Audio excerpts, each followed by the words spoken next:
وفاقی حکومت کی جانب سے 27ویں آئینی ترمیم کے معاملے پر اتحادی جماعتوں کو اعتماد میں لینے کا عمل جاری ہے۔ وزیر اعظم میاں شہباز شریف اور ایم کیو ایم کے وفد کے درمیان اہم ملاقات ہوئی۔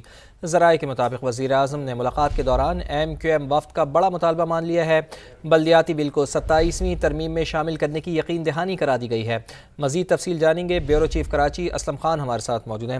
اسلم صاحب، اگر بلدیاتی بل 27ویں آئینی ترمیم میں شامل ہو جاتا ہے تو بلا شبہ تو یہ ایک بہت بڑی کامیابی ہوگی ایم کیو ایم کی۔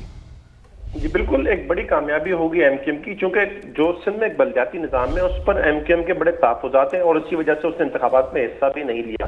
اس ایم کیو ایم کی جو ملاقات تھی، اس میں ایک بڑا جو اس ملاقات کے ایجنڈے میں شامل تھا ایم کیو ایم کی جانب سے، وہ بلدیاتی آئینی ترمیمی بل تھا۔ وزیر اعظم شہباز شریف کی جانب سے ایم کیو ایم وفد کو بلدیاتی آئینی ترمیمی بل 27ویں ترمیم میں شامل کرنے کی یقین دہانی کرائی گئی ہے۔ ایم کیو ایم کے سینئر رہنماؤں سے جب ہماری بات ہوئی تو ان کا یہ کہنا تھا کہ وزیر اعظم اور جو ان کا وفد تھا اس نے یہ یقین دہانی کرائی ایم کیو ایم کو کہ جو ایم کیو ایم کی ترمیم میں وہ شامل کی جائے گی۔ آئینی ترمیمی بل کو ترمیم میں شامل کر کے کمیٹی میں بھیجا جائے گا۔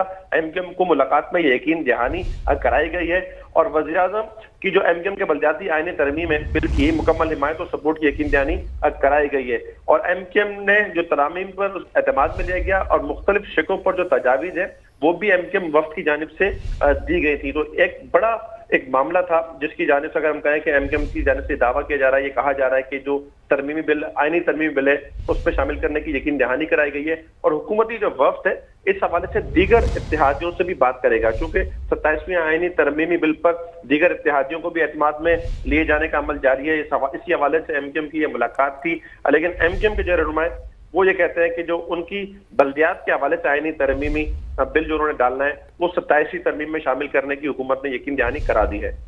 جی بہت شکریہ آپ کا اسلم صاحب۔